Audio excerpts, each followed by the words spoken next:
28 जुलैला कोल्हापूरपासून साधारण 35 किलोमीटर असलेल्या नांदणी गावात जे घडलं ते क्वचितच इतर कुठल्या गावात घडलं असेल वा तुम्ही ऐकलं असेल। जवळपास सगळं गाव रस्त्यावर आलं होतं।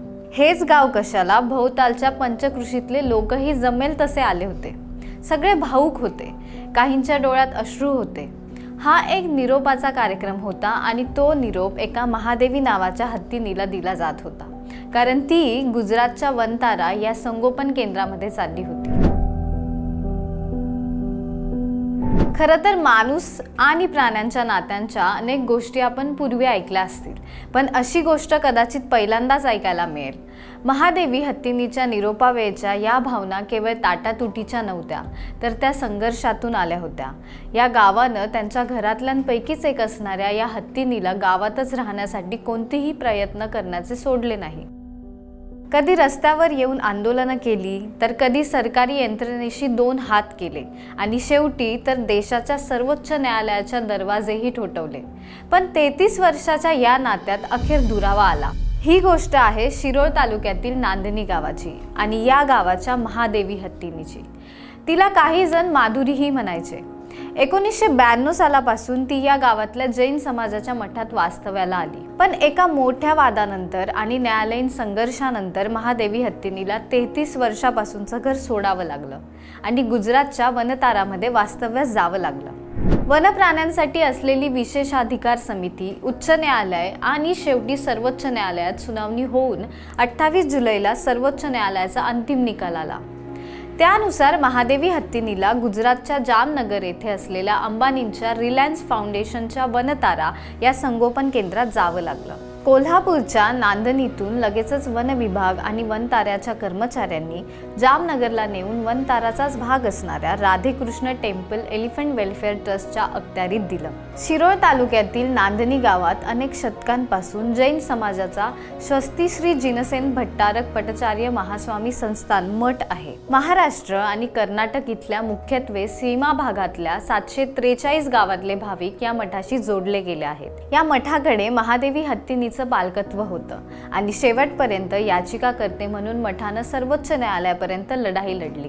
इथल्या अनेक धार्मिक परंपरांमध्ये हत्तीचा कायम सहभाग वर्षानुवर्षे राहिला आहे। सर्वोच्च न्यायालयातील त्यांच्या याचिकेत मठातर्फे असं सांगण्यात आलं की जवळपास 1300 वर्षापासून असलेल्या या मठात पूर्वीपासून हत्ती असण्याची परंपरा आहे। इथे कायम एक हत्ती असतोच आणि त्याची व्यवस्थित देखभालही केली जाते।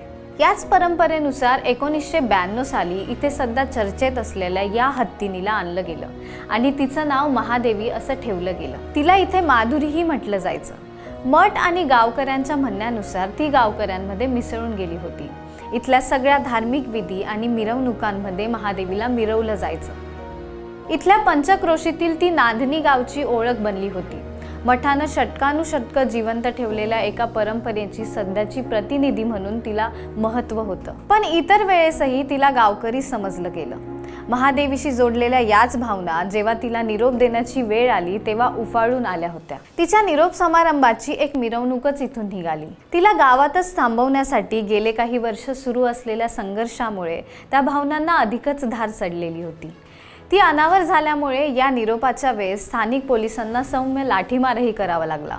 हे केवळ निरोपाच्या वेळेसच झालं नाही, तर त्या अगोदर काही दिवस 16 जुलैला जेव्हा उच्च न्यायालयाचाही मठाच्या याचिकेविरोधात निकाल आला तेव्हाही झालं। या हत्तीनीला लगेचच गुजरातला नेत आहेत अशी बातमी पसरली आणि आजूबाजूच्या गावातले शेकडो लोक रस्त्यावर आले। त्यांनी महादेवीला घेऊन जाणारा रस्ता अडवला। या हत्तीशी जोडली गेलेली प्रेमाची आणि त्यातून आलेल्या रागाची भावना होती। ही अनेक वर्षाची परंपरा होती। इथे कधीही हत्तीनीला त्रास झाला नाही। लोकांच्या भावना तिच्याशी जोडलेल्या आहेत।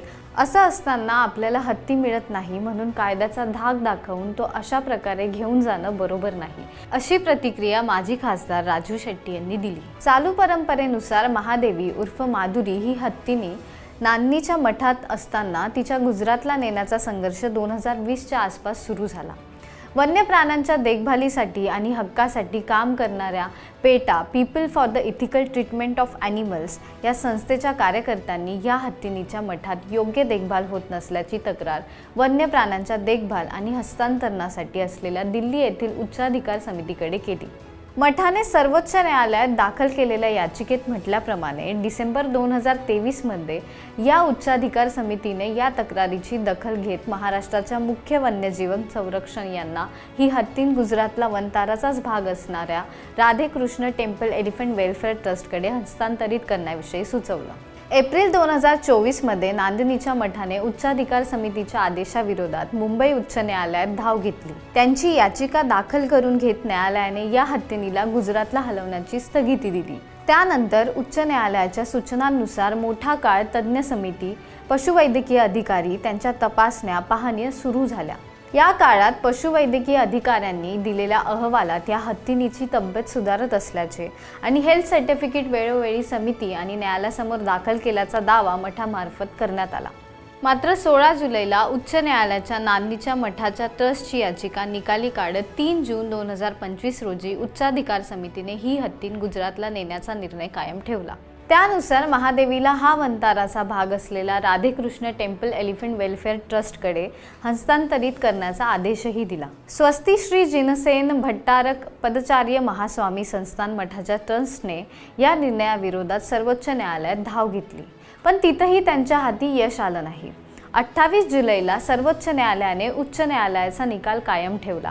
त्यानंतर अवघ्या काही तासांमध्ये महादेवी हत्तीनीला गुजरातला वनतारात नेण्यात आलं। सर्वोच्च न्यायालयाचा निकाल आल्यानंतर महादेवी उर्फ माधुरी ही हत्तीन गुजरातला तर गेली, पण ती गावातच असावी यासाठी न्यायालयीन लढाई लढणाऱ्यांना अजूनही काही प्रश्न आहेत, ज्यांची उत्तरं ते शोधत आहेत।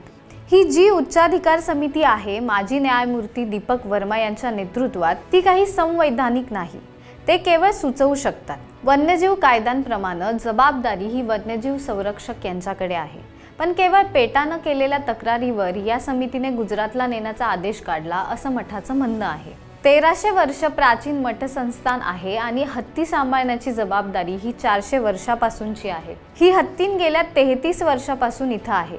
गेल्या अनेक वर्ष चांगले पशुवैद्यकीय अधिकारी आणि तज्ञ हत्तीकडे लक्ष देत होते, तर स्वस्ती श्री जिनसेन भट्टारक पट्टाचार्य महास्वामी संस्थान मठ ट्रस्टचे विश्वस्त सागर शंभू शेठे यांनी असे का करण्यात आले असा प्रश्न उपस्थित केला आहे। जेव्हा उच्चाधिकार समितीने सांगितल्यानुसार वेगवेगळ्या पाहण्या झाल्या, त्यांनीही जे सुचवलं ते आम्ही केलं, पण तरीही असा निर्णय आला, आम्ही कायदा पाळणारे आहोत। महाराष्ट्राची ही वनसंपत्ती होती आणि आहे ती वाचवण्यासाठी आम्ही सर्वतोपरी प्रयत्न केल्याचे विश्वस्तांनी सांगितले। तर दुसरीकडे पेटा संस्थेनं त्यांच्या मूळ तक्रारीवर महादेवी या हत्तीनीचा ताबा नांदनीच्या मठाकडून काढून घेऊन वनताराकडे देण्यात आला।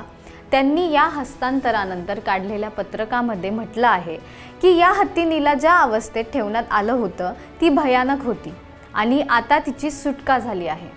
महादेवीला जवळपास 33 वर्षांपासून या संस्थांच्या मठात जणू काही कैदेत ठेवण्यात आले होते। काँक्रीटच्या जमिनीवर तिला साखळदंडांनी बांधण्यात यायचं आणि त्यामुळे तिची तब्येत खालावली होती, असं पेटाच्या या पत्रकात म्हटलं आहे। महादेवी ही साखळ्यांमध्ये 33 वर्ष एकटी राहिली, त्यामुळे तिला संधिवात झाला आणि दुखणंही वाढलं। आम्हाला जरी त्रास झाला तरीही जो त्रास अनेक दशकं महादेवीने सहन केला त्याच्या तुलनेत तो काहीच नसल्याचं पेटाच्या चमूने म्हटले। महादेवी आता राधेकृष्ण एलिफंट वेलफेअर ट्रस्ट इथे पोहोचली असून तिला तिथे योग्य उपचार मिळतील आणि इतर हत्तींचा सहवासही मिळेल, असं पेटाने आपल्या पत्रकात म्हटलं आहे। नांदनी इथल्या मठाच्या ट्रस्टला वरील निरीक्षणे मान्य नाही। त्यांना घडून आलेल्या एकूण प्रक्रियेबद्दलही शंका आहे। 1992 साली हा हत्ती मठात आल्यावर त्यांचं कायद्यानुसार रजिस्ट्रेशन केलं गेलं, त्यानुसार आवश्यक सुविधा तिथे आहे। तसं असताना या तक्रारीवर एवढ्या वेगात निर्णय आणि कारवाई होते कशी, हे संशयास्पद आहे आणि ते सगळं आम्ही सर्वोच्च न्यायालयातही मांडलं आहे, असं मठाच्या विश्वस्तांचे म्हणणे आहे। प्रश्न हाही आहे की केवळ वनतारालाच हत्ती का देण्यात आला, दुसरी कोणती जागा सुचवण्यात आली नव्हती का? जामनगरमध्ये या हत्तीला आवश्यक असं वातावरण, सुविधा आहेत का हे तपासलं का, असे प्रश्न आहेतच। न्यायालयात नांदनीच्या मठाची बाजू मांडणारे ॲडव्होकेट आनंद लांडगे यांनी सांगितलं, नांदनीच्या मठाकडून राधेकृष्ण टेम्पल एलिफंट वेलफेअर ट्रस्टला या हत्तीनीला हस्तांतरित करण्याची जबाबदारी वन विभागाकडे होती। उच्च न्यायालयाच्या मूळ आदेशात या हत्तीनीला राधेकृष्ण टेम्पल एलिफंट वेलफेअर ट्रस्टला हस्तांतरित करण्याचे आदेश होते। 2 आठवड्यांची मुदत त्यासाठी होती। त्यानुसार आवश्यक ते परवाने घेऊन वाहतुकीची व्यवस्था करून या हत्तीनीला जामनगर इथे पोहोचवण्यात आलं। असं कोल्हापूर विभागाचे उपवन संरक्षक धैर्यशील पाटील यांनी सांगितलं। महादेवी हत्ती वनतारामध्ये सुरक्षितपणे पोहोचली असल्याचं वनतारा प्रशासनाकडून सोशल मीडियाद्वारे सांगण्यात आलं आहे। इंस्टाग्रामवर केलेल्या एका पोस्टमध्ये त्यांनी म्हटलं आहे की माधुरी आता वनतारा येथे सुरक्षितपणे पोहोचली आहे आणि तिथल्या वातावरणात स्थिर स्थावर होत आहे। तिच्या आसपास तिची काळजी घेण्यासाठी देखभाल करण्यासाठी वनताराचं पशुवैद्यकीय पथक आहे। तिच्यासाठी आवश्यक असणाऱ्या तात्काळ आणि दीर्घकालीन वैद्यकीय गरजांची हे पशुवैद्यकीय पथक काळजी घेत आहे। काही कालावधीनंतर जेव्हा ती त्या वातावरणात स्थिर स्थावर होईल तेव्हा तिला स्वतःचे निर्णय घेण्याचे स्वातंत्र्य आणि इतर हत्तींच्या सहवासाचा आनंद घेता येईल, असं वनतारा प्रशासनाकडून सांगण्यात आलं आहे। ज्यांनी आतापर्यंत या हत्तीनीला प्रेम दिलं आणि तिची काळजी घेतली आहे त्यांना वनतारा प्रशासनाकडून अगदी तशाच पद्धतीनं काळजी घेणार असल्याचं आश्वासन देण्यात आलं आहे। तसेच माधुरीला वनतारामध्ये आणण्यासाठी आम्ही स्वतःहून कोणतीही कारवाई केली नसल्याचे सुद्धा वनतारा प्रशासनाने म्हटले आहे। कोल्हापूर येथील स्वस्ती श्री जिनसेन भट्टारक पठाचार्य महास्वामीजी संस्थान मठातून स्थलांतरित झालेल्या महादेवी हत्तीनी सोबत असलेल्या प्रेम आणि आध्यात्मिक भावनांविषयी वनताराला खूप आदर असल्याचे त्यांनी सांगितले आहे। तिची कोल्हापूरमधील उपस्थिती केवळ प्रतिकात्मक नव्हती तर अनेकांसाठी पवित्र होती, असंही वनतारा प्रशासनाने म्हटले आहे। वनतारा प्रशासनाने हे स्पष्ट केले आहे की वनताराने ही कार्यवाही स्वतःहून केलेली नाही। ही कार्यवाही माननीय मुंबई उच्च न्यायालयाच्या आदेशाचे पालन करण्यात आले आहे, ज्याला नंतर भारताच्या माननीय सर्वोच्च न्यायालयाने ही मान्यता दिली आहे। आम्ही या स्थलांतरांचे आरंभ करता नव्हतो तर न्यायालयाच्या निर्णयाची अंमलबजावणी करणारी संस्था होतो, जी हिच्या देखरेखीची जबाबदारी पार पाडत आहे। माधुरीला वनताराच्या देखरेखीखाली आणण्याचे संपूर्ण प्रक्रिया प्रेमपूर्वक, जबाबदारीने आणि कायदेशीर तसेच नैतिक निकषांच्या काटेकोर पालन करत पार पाडली गेली आहे। जनतेच्या तीव्र भावनिक प्रतिसादाची वनतारा प्रशासनाला पूर्ण जाणीव आहे आणि वनतारा प्रशासन त्याबाबत मनापासून सहानुभूती बाळगते। म्हणूनच करुणा आणि ऐक्याच्या भावनेतून वनतारा प्रशासनाने कोल्हापूर येथील जैन मठ व पूज्य स्वामीजी यांच्यासोबत थेट संवाद केला। कायदेशीर आणि पशुवैद्यकीय सल्ल्याच्या आधारे वनतारा प्रशासनाने माधुरी हिच्या भविष्यासाठी सर्व शक्यता तपासल्या आहेत, ज्याद्वारे शांततामय मार्गे माधुरीच्या कल्याणासोबतच समाजाच्या भावनांचा देखील सन्मान राखला जाणार आहे, असे वनतारा प्रशासनाने स्पष्ट केले आहे। वनतारा कोणत्याही धर्म, प्रदेश किंवा परंपरेच्या विरोधात नाही, अशा मुक्या जीवांच्या सेवेसाठी वनतारा आहे, जे मानवी करुणेवर अवलंबून आहे। वनतारा पारदर्शकतेस, कायद्याच्या पालनास आणि सर्वात महत्त्वाचे म्हणजे करुणेला पूर्णपणे वचनबद्ध आहे। वनतारा जनतेला संघर्षासाठी नाही तर माधुरी व अशा प्रत्येक प्राण्यांच्या सन्मानपूर्वक व शांततापूर्ण आयुष्य जगण्याच्या अधिकारासाठी कटिबद्ध आहे, असे विनम्र आवाहन वनतारा प्रशासनाने केले आहे।